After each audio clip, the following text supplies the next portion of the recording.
আমি বুঝতে পেরেছি এটা কে করেছে, ওটা পচা পুত্রই করেছে। ওকে অনেক বছর আগে আমরা একটা পুরুষ দিয়ে ওকে আমরা বন্দি করে রেখেছিলাম, হতে পারে এখন ওটা ছুটে গেছে। এর জন্য অনেক বছর আগে আমাদের গ্রামে এই ঘটনা হয়েছিল, বাচ্চারা গায়েব হচ্ছিল। এখন আমরা অনেক বছর পরে হতে পারে ও ফিরে এসেছে। এখন ওকে আমরা আবার বাবা দিয়ে ওই বাবাকে দিয়ে আমরা আবার ওকে বন্দি করতে হবে। ও ভূতটা অনেক বছর আগে এটা করেছিল, তো এখন আবারও ফিরে এসেছে মনে হয়। তো এখন আমরা কি করতে হবে, ওই বাবাটাকে কাছে যে আবার ওকে মানাতে হবে ওকে বন্দি করার জন্য। কিভাবে ছুটলো আমরা জানি না, অনেক বছর আগে এটা হয়েছিল, আমি নিজে ওকে বন্দি করেছিলাম। মানে এটা কিভাবে হলো আমি জানতে পারি না। তোমরা সবাই শান্তিতে থাকো, আমি নিজে গিয়ে আর তো তোমাদেরকে কিছু একজনকে ওকে আমার সঙ্গে নিয়ে ওকে নিয়ে বাবার কাছে যাবো।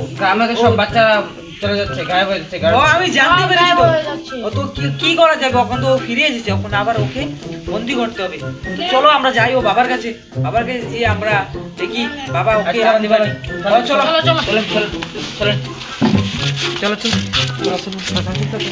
হ্যাঁ, আমি তো মানে অনেক বছর আগে ওই বাবাটার কাছে গিয়েছিলাম, এখন তো মনে হয় ও অনেক জঙ্গলের ভিতরে চলে গেছে। পাবো কি না, আমরা দুটো যেতে হবে, গিয়ে ওদেরকে বাঁচিয়ে তো আনতে হবে না, বাবার কাছে যেতে হবে। অনেক জঙ্গলের ভিতরে।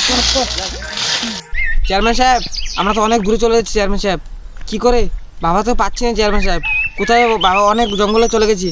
চেয়ারম্যান সাহেব পাচ্ছি না, কি করবো বাবা? আরে কিছু হবে না, সামনে আমরা এসে বলছি, বাবা সামনেই মনে হয় আছে। তো আমরা চলে যাবো। এটা ভয় পাচ্ছ কেন তুমি? চলো যাই আমরা।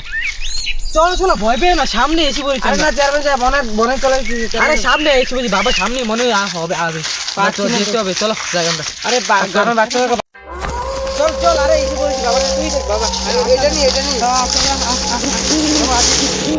চল চলো বাবা। বাবা গুরুজি, বাবা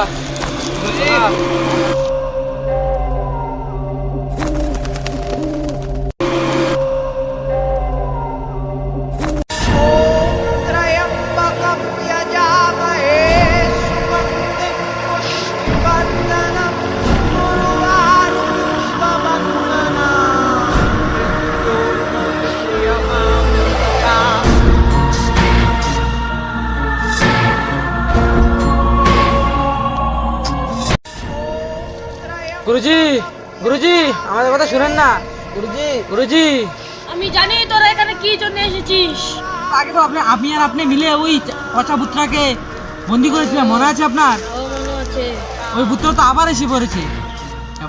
এবারে দিকে এই পচা পুত্র তো আবার এসে গ্রামের সব বাচ্চাদেরকে নিয়ে যাচ্ছে। এখন আমরা কি করবো, উপায় দেন কিছু। গুরুজি এখন কি করা উচিত আমরা? আমি জানতাম ওই পচা পুত্র ফিরে আবার আসবে। এবার ওকে এমন শিক্ষা দিব যাতে জীবনও হয়ে না আসে, বাচ্চাদেরকে নিয়ে না যায়। এখন চলে যা, আমি পুত্রকে এখানে শেষ করে তোর বাড়িতে ফিরে যাবে। চলে যা বাড়িতে।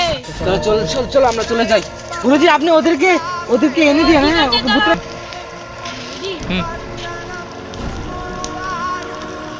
ওং বিরিং তিরিং চা, এই পচা পুত্র এখানে ফিরে। ওং বিরিং তিরিং চা। আমার মনে হয় এই সাধুতান্ত্রিকটা আমাকে ডাকছে রে। আজকে ওই সাধুতান্ত্রিক উচিত শিক্ষা দেব রে। ওকে আজকে জানে বেরবারে, ওই অনেক বাড়াবাড়ি করছে।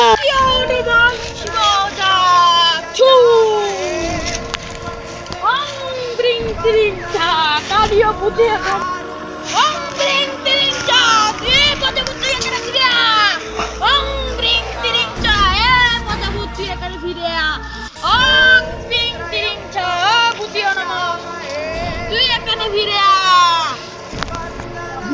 ওং বিরিং তিরিং চা, এই পচা পুত্র যেখানে থাকিস না কেন তুই আমার সাথে ফিরে আ। ওং চিং বিরিং চিং চা, ওং বিরিং ত্রিং ত্রিং ত্রিং চা, ওং মং চং চং চা, ত্রিং বিরিং বিরিং বিরিং চা। এই পচা ভূত, তুই এসে পড়েছিস, তুই গ্রামের ছেলে পেলেদেরকে ধরে খাস। আমি বাচ্চা খাই, আর এই গ্রামের বাচ্চাদের সকল বাচ্চাদেরকে মেরে ফেলবো। গ্রামের বাচ্চাদের সাথে সাথে মানুষও মারবো, পশুও মারবো।